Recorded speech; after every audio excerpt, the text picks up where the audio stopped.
Apocalipsis 2, versículo número 12. Se los voy a leer. Y escribe a el pastor, o sea, al ángel, al líder. Eso es lo que está diciendo aquí. Escribe al líder, al ángel de la iglesia que está ¿dónde? En Pérgamo. El que tiene la espada aguda de 2 filos dice esto: yo conozco tus obras, también conozco dónde vives, o sea, dónde moras. La iglesia estaba puesta en Pérgamo.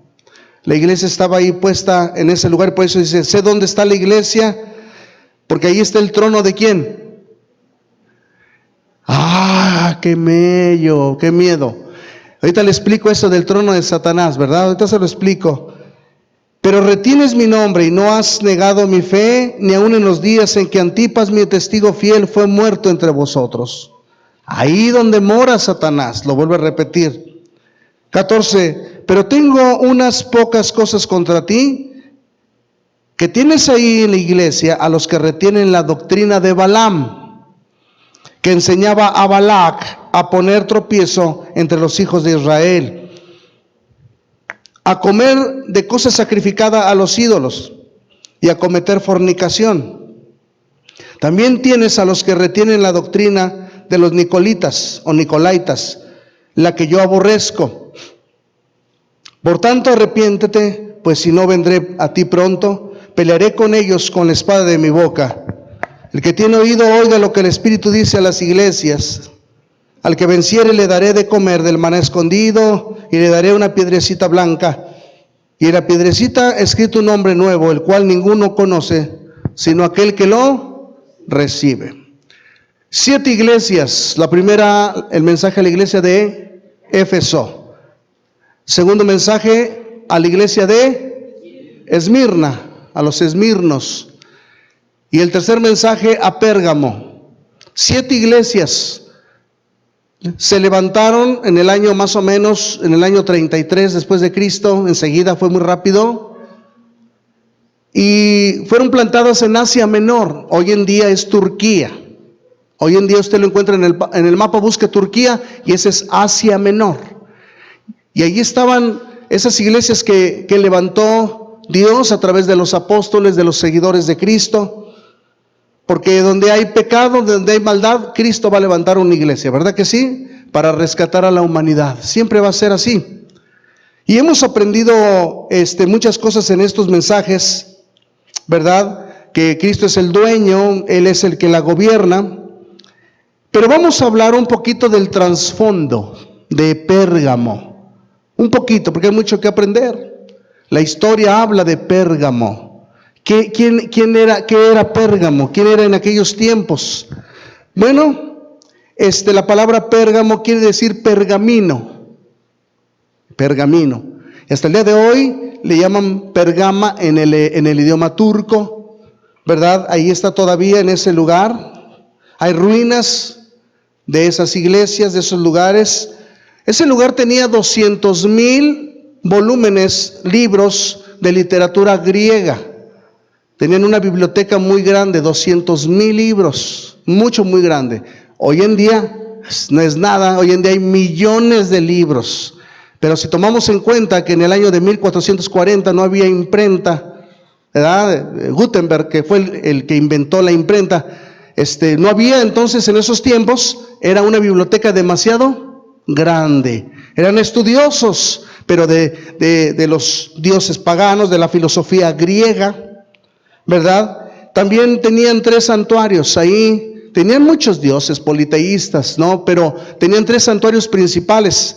Adoraban a una diosa llamada Atenea y a un dios llamado Zeus.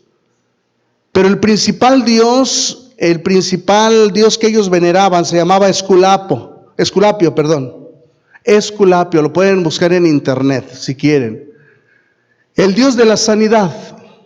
La gente llevaba a los enfermos al santuario de Esculapio y muchos eran sanados. Mucha gente era sanada por ese dios pagano. Los llevaban, los acostaban, hacían oración con ritos, con incienso, con agua y les aventaban con fuego, vino. Muchas mezclas de creencias como lo que es el sincretismo, lo que es la mezcla de creencias, como el vudú y el evangelismo que se ve en África, parecido a esto.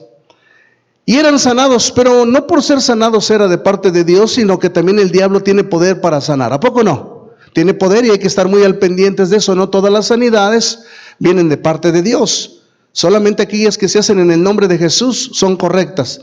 Ya cuando se utilizan otras cosas, ¿no? Que escúpele en la cara para que se le salga el demonio, dale unas patadas, ¿verdad? En el nombre de San Policarpo, pues no, como que no va.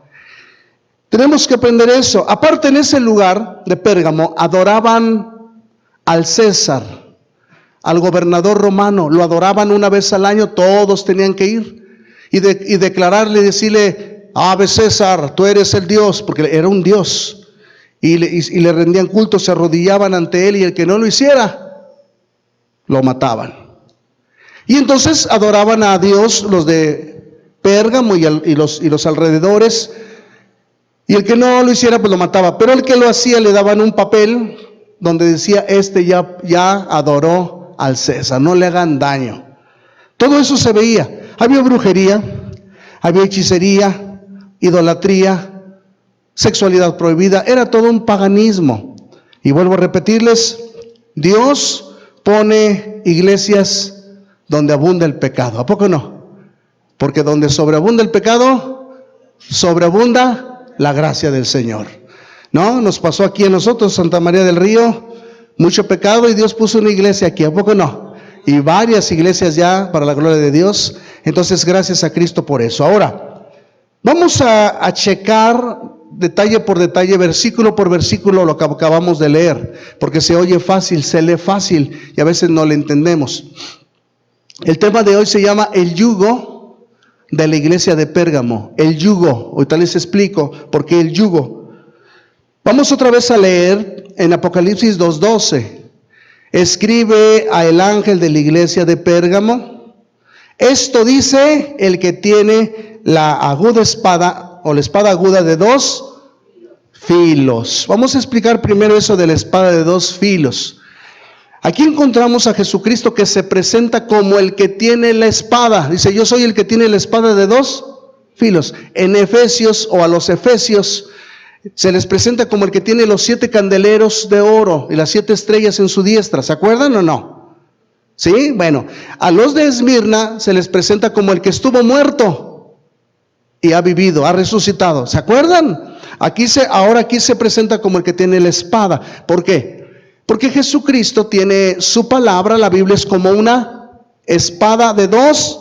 Eso es lo que dice Hebreos 4:12. Cuando el predicador habla, cuando el pastor habla, saca la Biblia de Cristo, de Dios, y es como una espada. Y esa espada tiene 2 filos. Por un lado puede cortar el pecado, puede limpiarnos lo que a Dios no le gusta y dejarnos libre, como un bisturí de un doctor.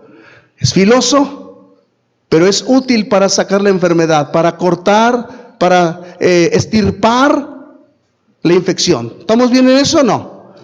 Pero por otro lado, la espada puede herir, puede lastimar. Y en la iglesia hay gente que se lastima, hay gente que cuando escucha los mensajes dicen: me le está echando a mí. Porque así es.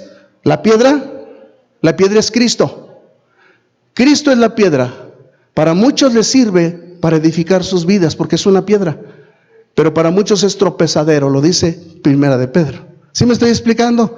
Entonces, ¿cómo vas tú a recibir la Biblia? El que tiene la espada en su mano dice esto, y tú dices: Señor, ayúdame, quiero que me limpies, estirpes, quites lo que a mí no me gusta. Y entonces la iglesia de Pérgamo dice: yo quiero que venga el Señor con su espada y traiga bendición. Amén. Cuando yo iba a la iglesia las primeras veces, a mí me pasó, yo no sé si a usted le pasó o le esté pasando. Yo sí le dije a mi esposa: ¿por qué le contaste al pastor nuestras vidas? Yo decidí ir a la iglesia y mira, me echó todo, el mensaje fue para mí. Ni me conocía el pastor, imagínate. O sea, sí me conocía, pero no habíamos hablado. Y yo pensaba que era para mí, porque así es la palabra de Dios. Pareciera que es para ti. ¿Y qué crees? Sí es para ti. ¿Verdad que sí? Entonces me dijo una persona: todo para mí. Qué bueno que fue todo para ti. Y entonces pues yo parecía beisbolista. Todo lo que decía el pastor aventaba su prédica, yo la cachaba para mí. Y no era para mí, pero yo la quería cachar. Y luego para acá la prédica y yo la cachaba. Así somos cuando empezamos. Todo es para mí, todo es para mí. Pero es que qué bueno que Dios nos está hablando, amén. Ahí está, la espada de dos filos, para cuando les pregunten, ¿qué es la espada de dos filos? Ahí está, para bendición y para herir también, amén. Ahí mismo, en el versículo 13, vamos parte por parte explicando. Porque Cristo quiere sanar a su iglesia. Cristo quiere sanar a su iglesia. Cristo viene por una iglesia santa, pura, pero la tiene que limpiar, lavar, purificar, para que cuando Él venga se la va a llevar. No nos va a dejar así, de verdad.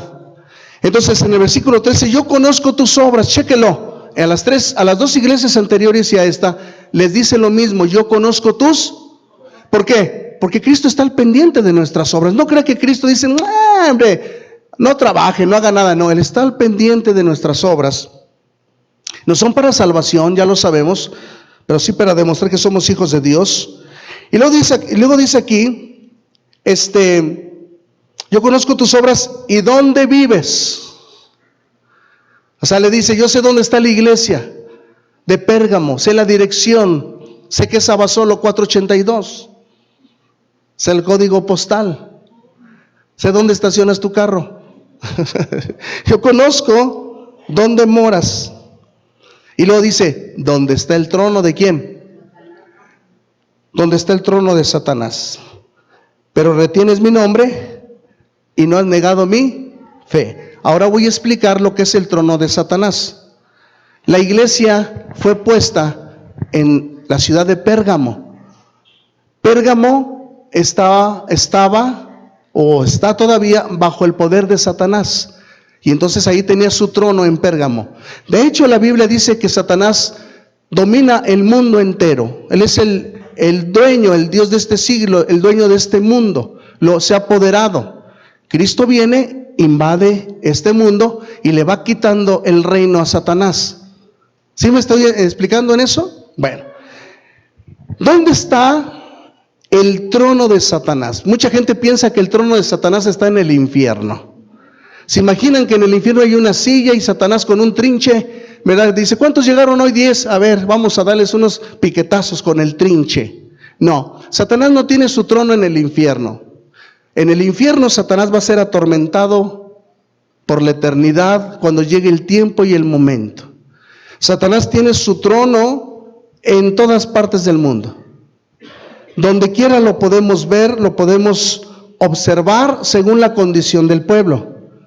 Por ejemplo, hay pueblos, hay ciudades donde son idólatras, hay mucha idolatría, hechicería y brujería.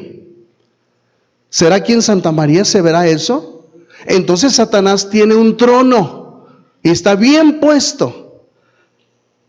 Si usted va a Veracruz, a Catemaco, al sur de Veracruz, a Catemaco, va a encontrar los brujos. Ahora, no le doy la dirección porque si no, vaya a ser que quiera ir, ¿verdad? Pero ahí está una potestad muy fuerte. Cuando usted ve la idolatría, dice, wow. O sea, aquí han llegado hermanos, pastores, cristianos de Estados Unidos y dicen, hermanos, se asustan. ¿Cómo está la idolatría? Bien fuerte. No te habías dado cuenta, hombre, ¿verdad? Pero Satanás tiene su trono de esa manera y a la gente la tiene presa. Pero hay otros lugares donde hay alcoholismo y prostitución. O sea, aquí también hay alcoholismo y prostitución, pero no está tan fuerte, tal vez como en San Luis, tal vez como en Monterrey. Pero se ve cómo Satanás tiene su trono en ciertos lugares. El aborto, por ejemplo, en el Estado de México, 1 millón de abortos al año. Ahora los clandestinos, imagínense, es muchísimo. En la ciudad, en el Estado de México. Tráfico de drogas y de blancas, los que saben de esto, ¿verdad? Las blancas de personas. En Tijuana es el número 1.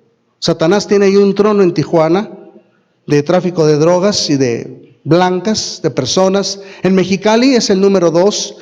En Ciudad Juárez el número 3, donde se ve esto. Aquí también lo hay, pero no como esos lugares. ¿Me estoy explicando? Suicidio. Hace 15 días, hace un mes atrás escuchamos de ¿cuántos suicidios? Aprox. 8, 9, 8, ¿verdad? Hombres y mujeres. Nos asustamos, pero déjeme decirle que el número 1 de suicidios está en Chihuahua. Número 2, en Yucatán. Número 3, en Aguas Calientes. Número 4, Campeche. Número 5, Colima. Y número San Luis Potosí está en el número 11. No está en el 6, sino está en el 11. 11º lugar. Lo que quiero decir con esto es que escuchamos, ¿no?, de los suicidios, escuchamos de todo esto, nos alarmamos. Tenemos que estar al pendiente, pero la verdad es que estamos trabajando, estamos buscando la manera de ayudar a estas personas. Porque ¿a qué se dedica la iglesia? A pelear contra el trono de Satanás. ¿Sí o no es así? Aquí estamos sentados, pero estamos peleando contra el trono de Satanás. Cada cosa que usted aprende, cada lección que aprende, el trono de Satanás es eliminado, se va debilitando. Porque salimos de la ignorancia y ya no más nos domina el trono de Satanás. ¿Sí me explico lo que digo? Entonces, ¿qué hacemos nosotros con la gente que se suicida, con el alcoholismo, prostitución, aborto? Una vez me preguntó una persona: pastor, ¿y qué vamos a hacer con eso de los abortos? Perdón, con eso de los suicidios. Y yo dije, lo mismo de siempre. ¿Qué? Células, oración sábados y miércoles, congregarnos, adorar a Dios, leer la Biblia, prepararnos, clamar, interceder. Un tiempo para mi matrimonio, fiesta para los niños, eventos para los niños, 10 de mayo, desayuno para mujeres. ¿A poco eso atacamos el trono de Satanás? Sí. Como tú no te das cuenta, no asistes, entonces ¿qué pasa? Vos no te das cuenta, pero la iglesia está trabajando, tiene armas poderosas, alabanza, adoración, lectura. ¿Sí o no? Ejemplo, ponga atención. Cuando hacemos un evento como un tiempo para mi matrimonio, como el del sábado, no crea que nomás es para entretenernos o que los matrimonios. No, son matrimonios rescatados donde pueden tener hijos, conocidos, sobrinos, padres que se quieren suicidar. Y ese matrimonio es rescatado y por medio de ello podemos llegar a esas personas. ¿Sí o no es así? Por eso estamos trabajando. Hace unos años hicimos el evento para niños en vacaciones, en verano, hace unos 6, 7 años atrás. Vino un niño, sí, güerillo, y lo trajeron unos hermanos de aquí de la iglesia. Le dijeron a sus papás: préstenos a su hijo, viene la escuelita de verano, y lo trajeron. Iñaki, su nombre, sí lo conocen a Iñaki, hijo de Raúl y de Cristina. Se lo prestaron y vinieron, y que la fiesta y que la piñata y que los pusieron a dibujar y les enseñaron el cuento de Jonás y que el arca de Noé. El chiquillo le encantó tanto, ahorita ya va para 15 años, que la siguiente semana pues ya no había evento y le dijo a sus papás: llévenme a la iglesia. Y los papás: ¿cuál iglesia? Pues ahí donde me llevaron, Pancho y Lili. Y lo trajeron, a ver, ¿por qué quiere venir? Y los papás se sentaron y escucharon el mensaje y entregaron sus vidas a Cristo. Y luego después de ellos, sus hermanos, allá Araceli y Leonel, y el suegro don Aniceto, y así. Y empieza a extenderse por un niño que se vino a un evento. Le estamos dando fuerte al trono de Satanás. Pero hay que estar al pendiente de todo eso.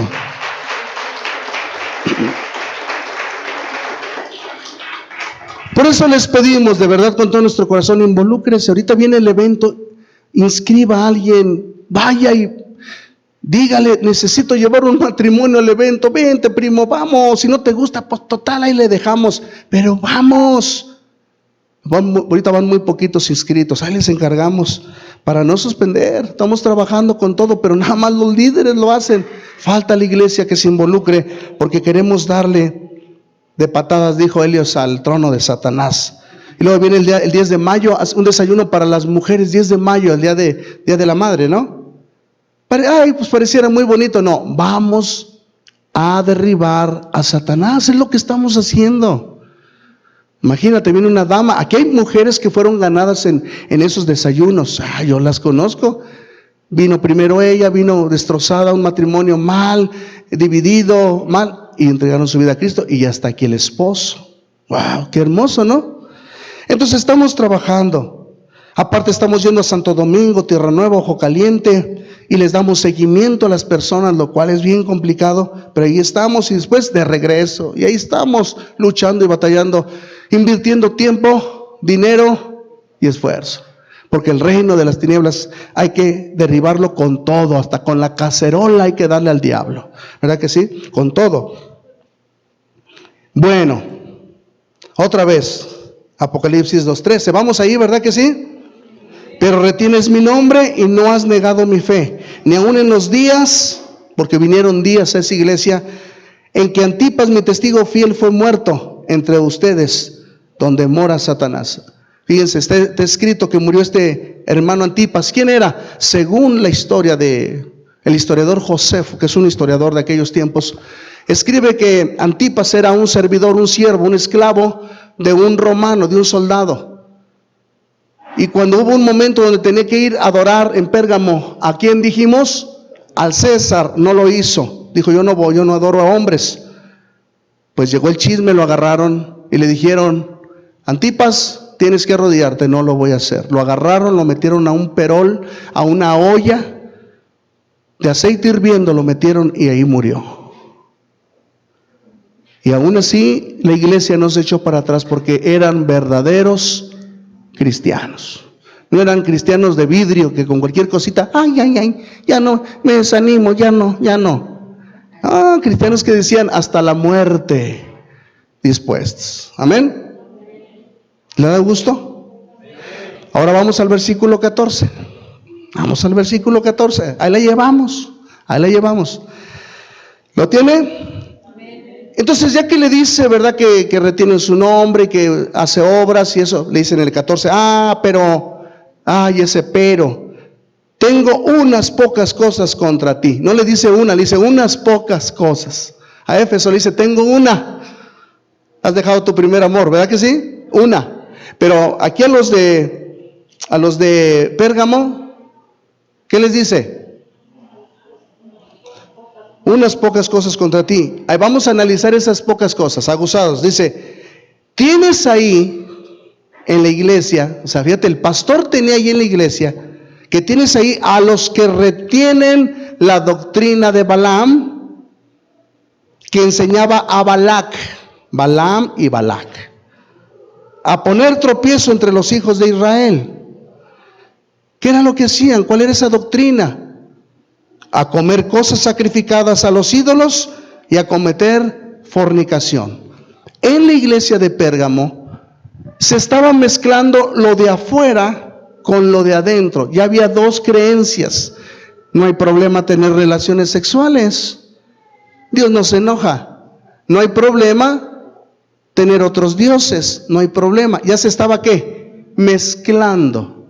Déjenme explicarle un poquito más a fondo. Usted en su casa lo puede leer lo que le voy a contar, porque son varios capítulos, en Números 22 y al 31, o sea, son varios capítulos. Está la historia de este famoso Balaam y Balac. Balaam, se lo voy a decir así al pasito, Balaam, un profeta de Dios, retirado, ya no estaba al servicio de Dios, pero todavía tenía el don, porque los dones que Dios nos da son irrevocables, siempre están ahí. Pero este hombre se retiró porque era ambicioso, le encantaba el dinero, tenía la fama de que todo lo que maldecía era maldito y lo que bendecía era bendito. Balac, rey de Moab, pueblo de Moab. Balac, Balaam, Balac. El rey Balac se da cuenta que el pueblo de Israel viene hacia ellos y tiene miedo, porque la fama de Israel era de que habían derribado los muros de Jericó, que habían peleado a filo de espada y habían vencido, que Dios estaba con ellos. ¿Se acuerda? Tiene miedo, dice, nos van a destruir, son muchos, son como langostas. Nosotros somos pocos. Y aquí en Moab nos van a vencer. Manda hablar a Balaam. tráelo, y le manda con dinero. Y aquel no quiere ir, dice, no, yo no puedo ir a maldecir al pueblo de Dios, porque no es permitido. Y se regresan, no quiere rey, no quiere venir. Y entonces Balac los vuelve a mandar con más dinero. Primero fue pesos mexicanos, después fue con dólares. Y entonces este Balaam dice, ay, y se pone a orar. Gallego el hombre. Se pone a orar a Dios y dice, Dios, ¿cómo ven? Me dan un dinero por maldecir al pueblo. Ay, bruto. Hijo mío, dijo, no. ¿Cómo crees? No lo hagas. Y se asusta. Y les dice a ellos, no, pues no lo voy a hacer. Y Dios le dice a Balaam, de todos modos ve con ellos y ve con el rey Balac a Moab. Y se va con ellos, pero se va en una burra. ¿Se han oído la historia?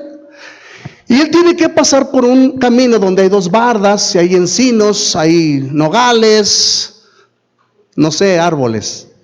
Y cuando va en medio, la burra se detiene y no quiere caminar porque la burra ve un ángel con una espada y se detiene. Y él camina, burra tonta. Era Balaam, no era la esposa, era una burra. ¿Sí me explico? Porque hay gente que así trata a su esposa.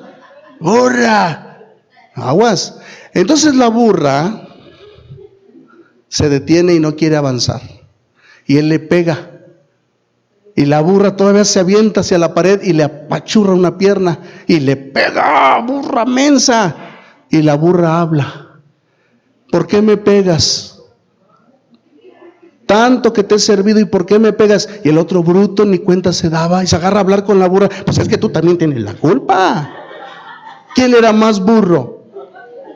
El burro hablando con la burra. Y se da cuenta, reacciona y dice, ¡ay! Y ve al ángel. Y el ángel dice, no ser por la burra, yo te hubiera matado. Tú cruzas y te mato.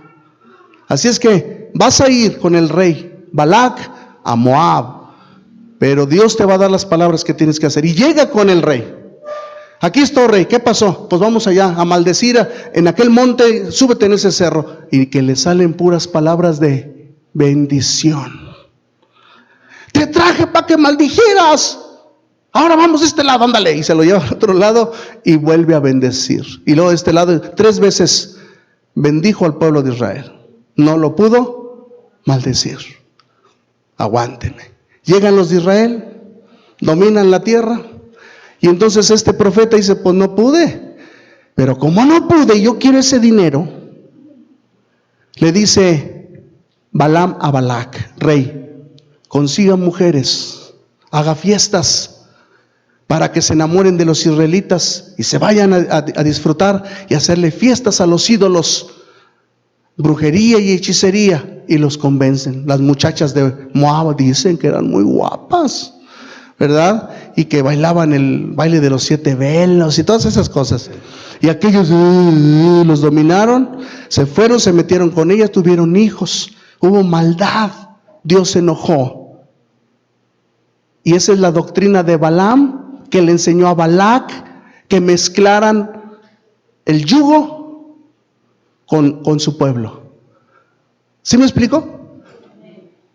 El yugo que utilizan los animales para arar, ¿verdad? Y trillar, tiene que ser toro con toro, vaca con vaca, burro con burro, caballo con caballo, ¿no? El caballo tiene un perchero aquí, la vaca tiene aquí un palo, un yugo. No se puede poner vaca, caballo, burro, buey. Yugo desigual. La iglesia no tiene que ser así, tener lo de afuera con lo de adentro, lo de adentro con lo de afuera. Tiene que ser puro. Dice Números 25:1. Quiero que lo cheque porque eso que le conté la historia es desde el capítulo 22 al capítulo 31. Pero yo quiero leerle solamente 25:1.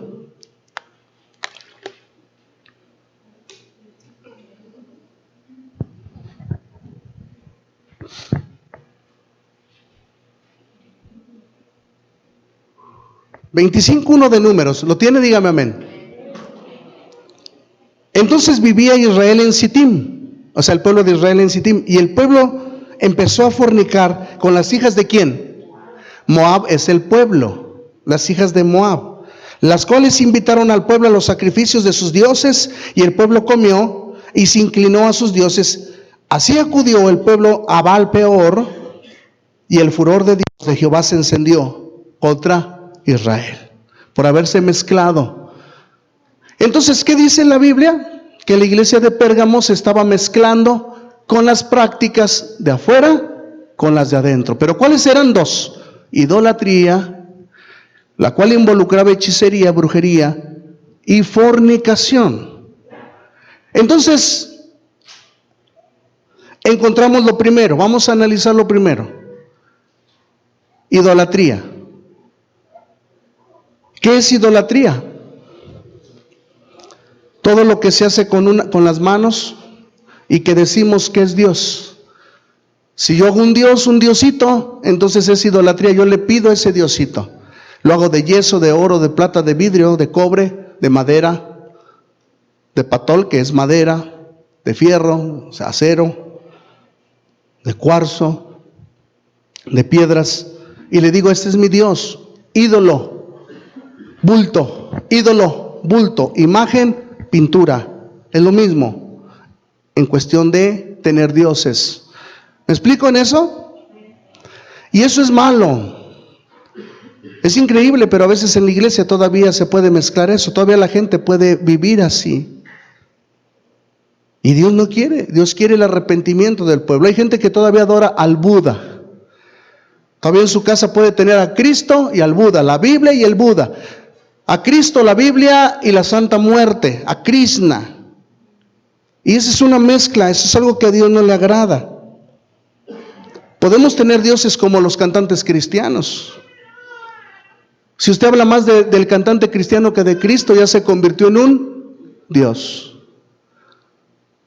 Los cantantes cristianos que conocemos, pues Adrián Romero, Marcos Witt, los más buenecillos, Juan Antonio Mendoza, todos esos, ¿verdad? Bueno, lo digo en broma porque aún si usted habla de su pastor, más que de Cristo, ya se convirtió en un Dios, ¿me entiende? Si usted habla más del sacerdote católico que de Dios, imagínese, se convirtió en un Dios. Es más, si hablamos más de los apóstoles o le pedimos a los apóstoles, ya los apóstoles se convierten en un Dios. San Pablo, San Cayetano, San Joaquín, el patrono de los traileros y todos esos que por ahí se escuchan, se convierten en dioses. Ahora, lo digo con respeto. Le voy a mostrar un texto para que cuando le pregunten a usted, oye, pero ¿por qué tú no le pides a San Bartolo, a Santa Cayetana, a Santa Eduviges? Mira, no es que no quiera, es que la Biblia lo prohíbe. A ver, muéstrame un texto. Y entonces buscas Hechos capítulo 14, versículo 8, hasta el versículo número 15, y yo se los voy a explicar.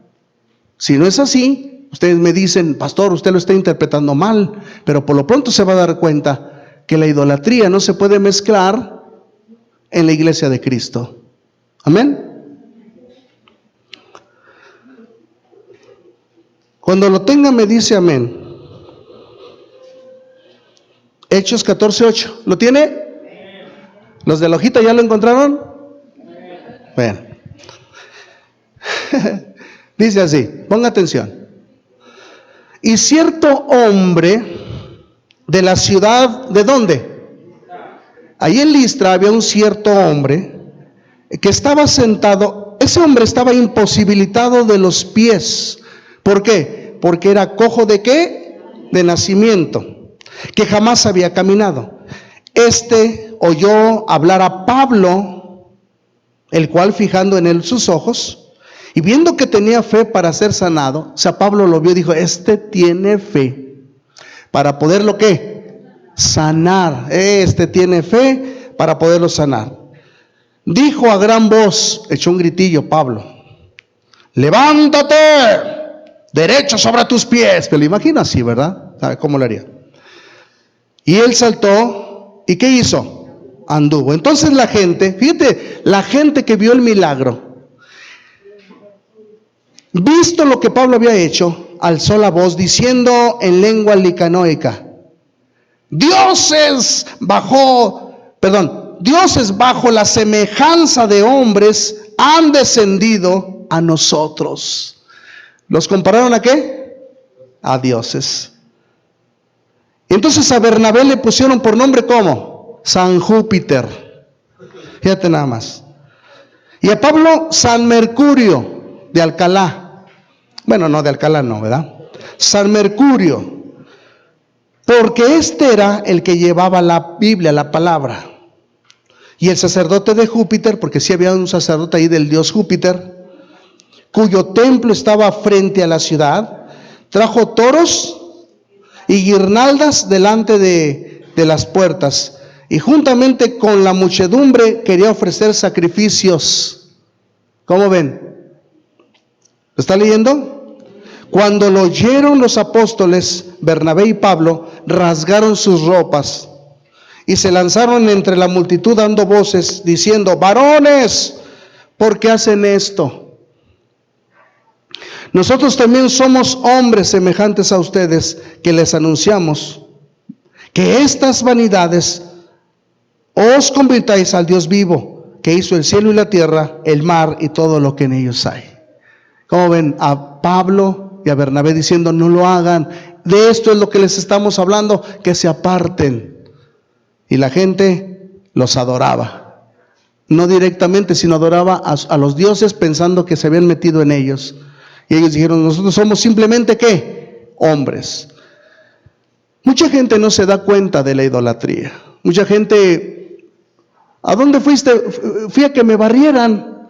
Dicen que no es malo. Ay, pero si tienes 5 años de leer la Biblia, hombre, ¿cómo te vas a dar cuenta? No, es que primero me sobaron un tobillo, iba bien hinchado de un tobillo, y luego pues ahí me echaron humo en la cabeza, y luego con un cigarro me hicieron para arriba y para abajo, y con un huevo me barrieron. Entonces hay gente que todavía no lo ha entendido, no lo quiere entender, se hace como que no lo entiende y mezcla la doctrina de Balaam con la iglesia. Amén. Digo, yo lo tengo que decir, para mí es complicado. Para mí es complicado, pero como pastor prefiero echarme malas con ustedes que con Dios. ¿O no es así? Me voy a sentar tantito porque ya se me cansó el caballo. ¿Está bien? ¿No se enojan? Bueno, ahí estamos. Entonces, Dios quiere una iglesia que no nos mezclemos con el mundo. Dice la Biblia en 2 de Corintios 6, 14. Fíjese lo que dice, está muy claro. Le comento esto porque mire, todavía hay gente que no sabe lo que es esto de la idolatría. Comer cosas sacrificadas a los ídolos. Usted va y se sienta a la mesa que porque dieron tamales. Y eso que ofrecieron, esos tamales, ¿a quién se los ofrecieron? A un ídolo. Y hay iglesias que sus líderes permiten eso. No son evangélicas, son otras denominaciones. Es más, lo hacen, lo aprueban, tienen sus dioses, muchos dioses. Y bueno, no lo haga, ya no lo haga. Usted no vaya y se siente a la mesa a comer que porque estaba bien rico el mole y que no sé qué. No. 2 de Corintios 6, 14, ¿lo tiene? Dice así: no os unáis en yugo desigual con los incrédulos. Porque ¿qué compañerismo tiene la justicia con la injusticia? ¿Y qué comunión la luz con las tinieblas? ¿Y qué concordia? O sea, ¿en qué concuerda Cristo con el diablo, con Belial, con el ídolo Baal? ¿O qué parte el creyente con el incrédulo? ¿Qué acuerdo hay entre el templo de Dios y los ídolos? ¿Sabía que hay iglesias que están llenas de ídolos? Esa no es la iglesia de Cristo. O sea, no, porque no puede existir eso, Cristo y los ídolos. Aquí lo dice. Yo no estoy diciendo, hermanos, ni la Biblia, que usted no tenga amigos inconversos. Tenemos que tener muchos amigos que no son cristianos, muchos, pero para hablarles de Cristo, para convivir con ellos y que vean nuestro testimonio, que no necesitamos cerveza, cigarro, cocaína, cristal y esas cosas para andar alegres, que ellos vean. Pero cuando los amigos te jalan, mejor aléjate de ahí, porque hay que tener amigos con ciertos límites. ¿Cuántos dicen amén? Con límites.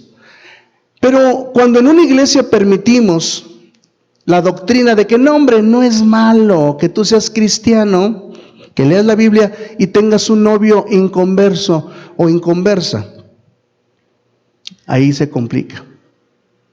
Ahí se complica mucho, porque ya es un yugo. A ver, el noviazgo del mundo, el noviazgo que enseña el mundo, ¿cómo es? ¿Abrazos? ¿Agasajos? ¿Fajes? ¿Besos? ¿Lengüita?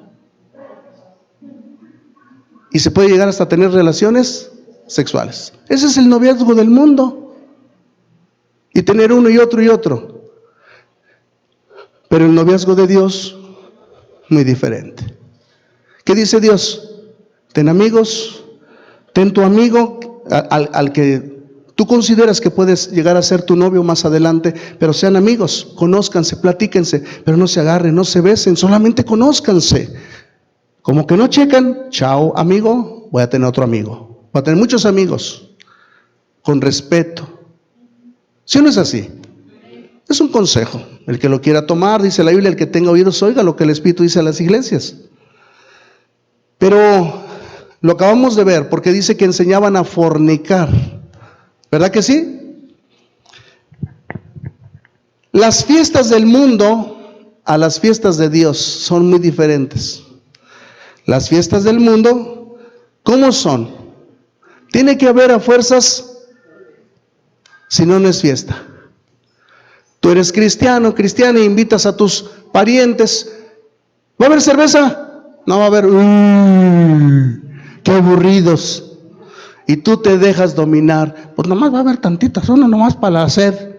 Ya estás mezclando. No te dejes dominar. Las fiestas del mundo son bailes eróticos, bailes que te pueden llevar a que la mente, a la hora de sacar a la muchacha a bailar y abrazar y luego con otra, ¿qué va a pasar ahí?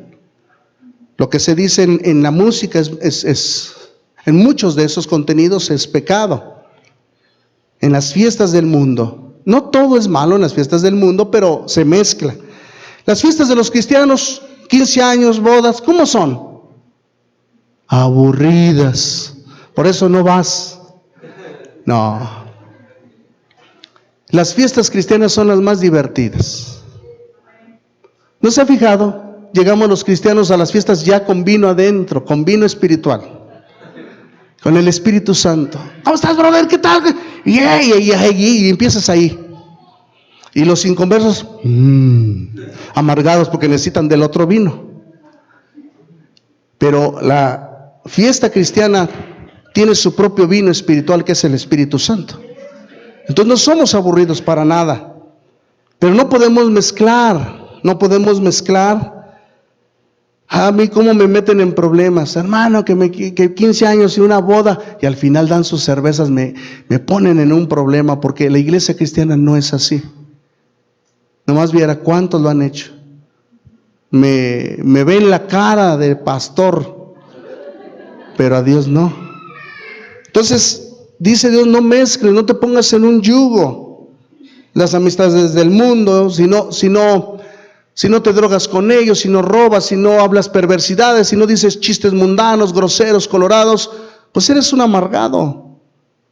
Acá nosotros tampoco somos religiosos de que, oh, amén, hermano, gloria a Dios, y yo, santidad a Jehová, yo no me río porque es pecado.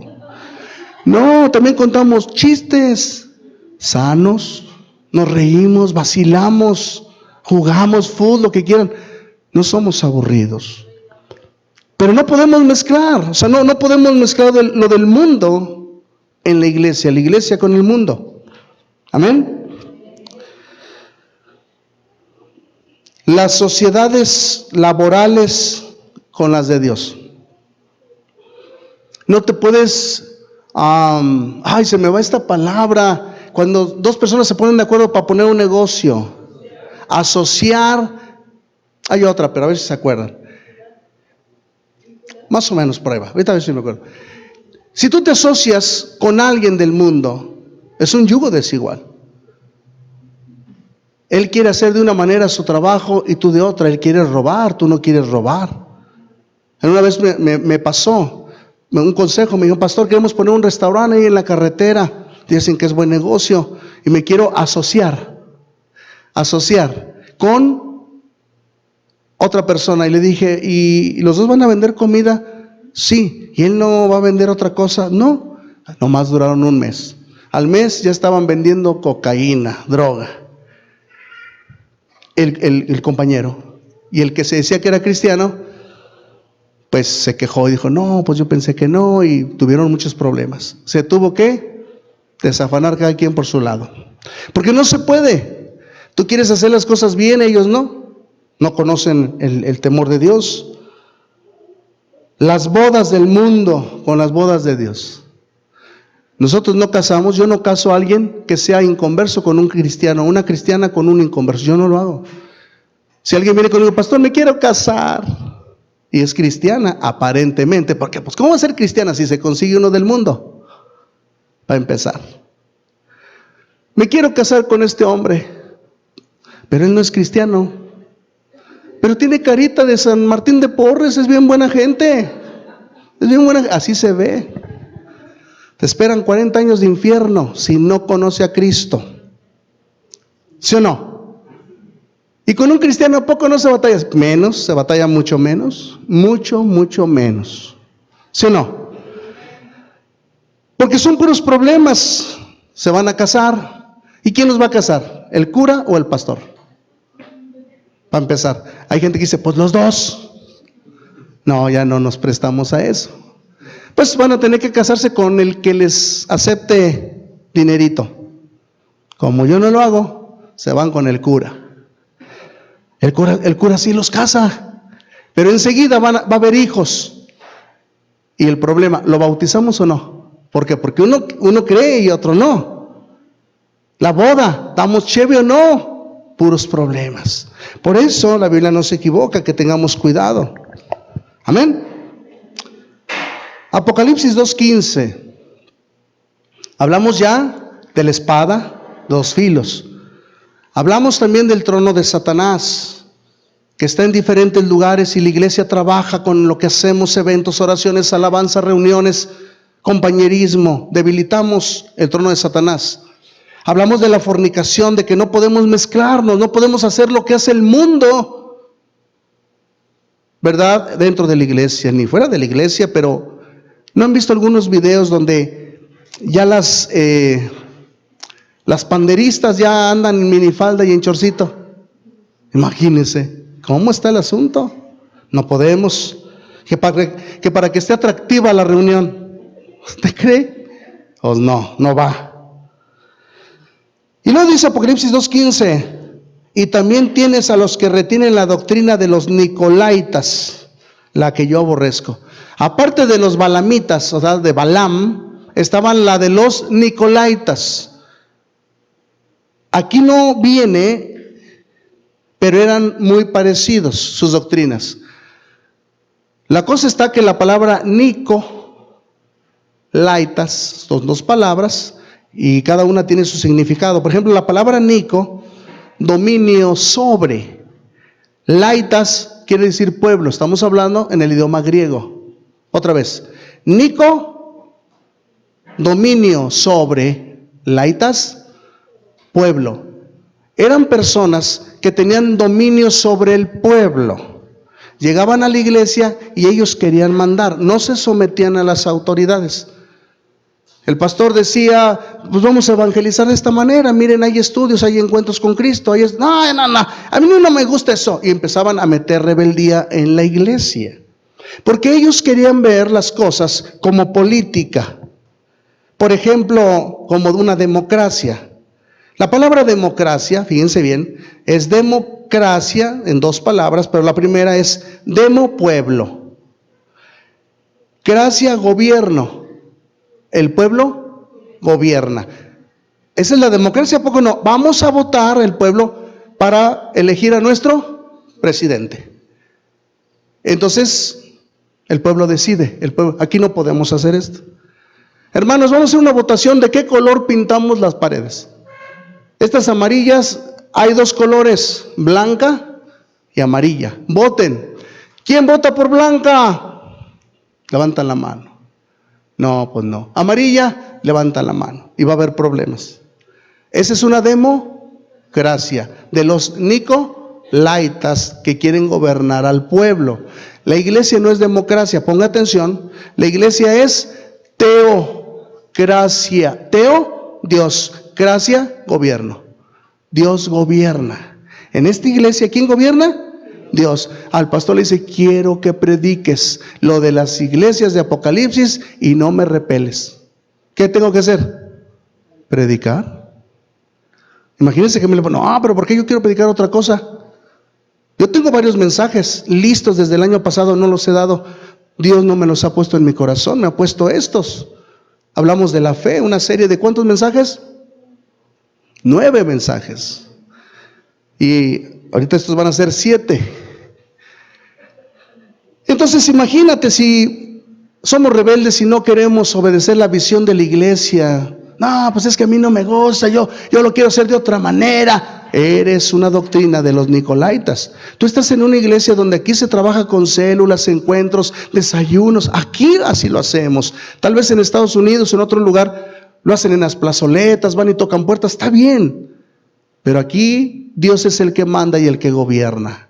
Y lo que Dios nos ha dicho a los pastores viene en la Biblia. Amén. ¿Y qué creen? Ha funcionado. Ya se los dije. Niños ganados para Cristo, toda su familia. Aquí hay matrimonios que fueron a un tiempo para mi matrimonio y están aquí y ya están invitando a otros porque funciona. ¿Como cuántos, hermano? ¿Cuántos, pastor? Pues unos 3 o 4 por cada evento que hacemos. Tan poquitos. Porque usted nos involucra. Por eso somos poquitos. Pastor, está hablando muy recio. La verdad. Termino. ¿Está contento o no? Hoy como que no ha habido aplausos para Jesucristo. Un aplausito para el Señor, hombre.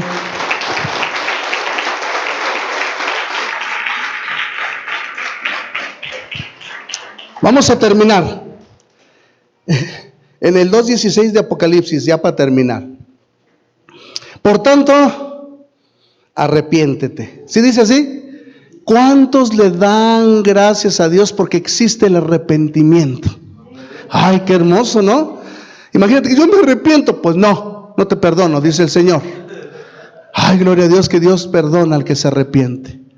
Por tanto, la medicina es arrepiéntete, pues si no, yo vendré a ti pronto y pelearé contra ellos con la espada de mi boca. El que tiene oído, oiga lo que el Espíritu dice a las iglesias. Al que venza, yo le voy a dar a comer del maná escondido. La Biblia, el maná, la palabra de Dios. Mucha gente no lo encuentra, está escondido, no lo entiendo. Pero cuando hay arrepentimiento le empiezas a ver el alimento y dices, wow, aquí está la solución. Yo te daré del maná que está escondido ante tus ojos. Alimento espiritual. Y le daré una piedrecita blanca.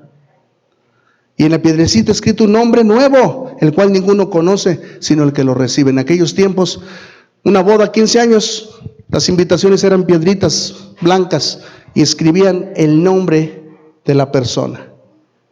Te lo daba, el nombre de la persona, como hoy en día. Y te lo daban y tenías que llegar con eso a la fiesta. Y pásale, invitado. Imagínate esa piedrita, tu nombre escrito en el libro de la vida. Cuando vayamos ante Dios, pásale, buen siervo fiel, aquí conmigo. Amén. Póngase de pie, denle un aplauso al Señor por esta palabra.